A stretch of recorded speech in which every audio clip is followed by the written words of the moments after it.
Abby Hudak was entering her 30s in 2022, ready to move to California with her boyfriend, who was starting medical residency. After perfecting her skills teaching English as a second language both overseas and throughout the U.S., she was ready for the next adventure. But that took an immediate side turn with a cancer diagnosis. We lightheartedly said, what if it's the L word? And right shortly after that is when the doctor came in and said, leukemia. Abby was transferred immediately to UPMC Shadyside Hospital, and a bone marrow biopsy confirmed acute lymphoblastic leukemia. ALL, or acute lymphoblastic leukemia, is an aggressive blood cancer that can affect young women and men like Abby. Also can affect older adults. It is an aggressive cancer, and so we hit it equally hard with aggressive chemotherapy and treatments. At UPMC Shadyside Hospital, a bone marrow biopsy confirmed acute lymphoblastic leukemia, something familiar to the Hudak family. Because my uncle, who was my mom's little brother, had leukemia and had a transplant and passed away at the age of 31. But Abby was not going to follow in her uncle's footsteps, and that's thanks to decades of research, new discoveries, and new treatments. I didn't think I'm going to die at first.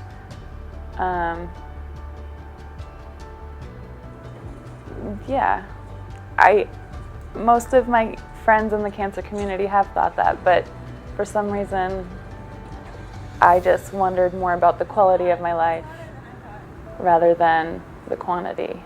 Abby got to work, and she researched. She said she needed to know everything. For human oncologist Dr. Annie M., that can be challenging, but she and Abby were a true team. It was wonderful because we could have a true discussion about her care, aspects of her care, but really importantly, aspects that are important to her, that were important to her, so that we could decide, well, what's the best thing for Abby? I'm so thankful that Dr. M viewed me as somebody with a voice and a mind and not just a diagnosis. So diagnosis equals treatment plus symptom management. She never did that to me.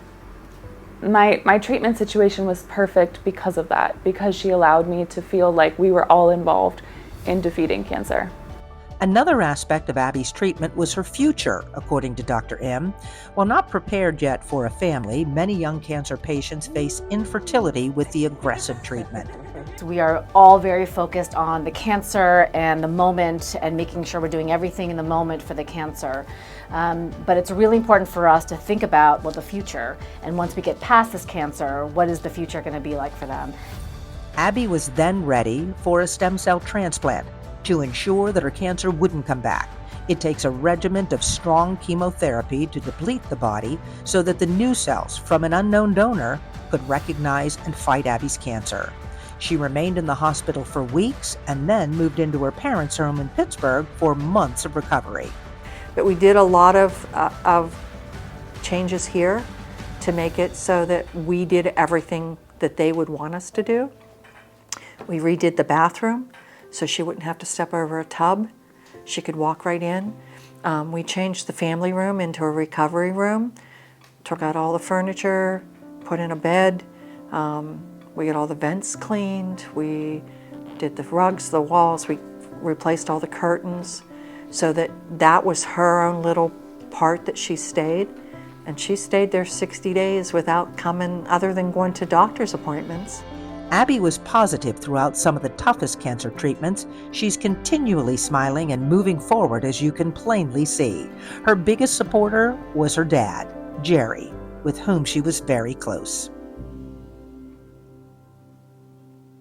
So my dad made this clock. He was really good with wood and creating things that we would actually be functional pieces in our home. And after you live here a while, you stop hearing it chime 4 times an hour. He was her very big advocate because that's his little girl. I mean, he used to drive up every Sunday at State College to have breakfast with her and take her grocery shopping, and then he'd drive back home. So, yeah, he would move the world for her. A sudden illness put Jerry in the hospital. With a compromised immune system, Abby could only talk to her dad through a window. The first after transplant, you don't have an immune system, so I would go stand outside the window and just like say hi or like call him on the phone, and he'd be on the other side. Abby's dad passed away 3 days after she was declared cancer-free. Still, Abby says she has much to be thankful for, including the James Conner Courage Award. For her to, receive this award, I think it's very deserving because she continues to show strength and courage and endurance that I don't think many people can have, and to do it smiling the whole way really shows deep down who she is. If I can be even close to the same amount of honor that's received for James Conner, then that makes me feel pretty great. Abby Hudak, the 2024 James Conner Courage Award winner.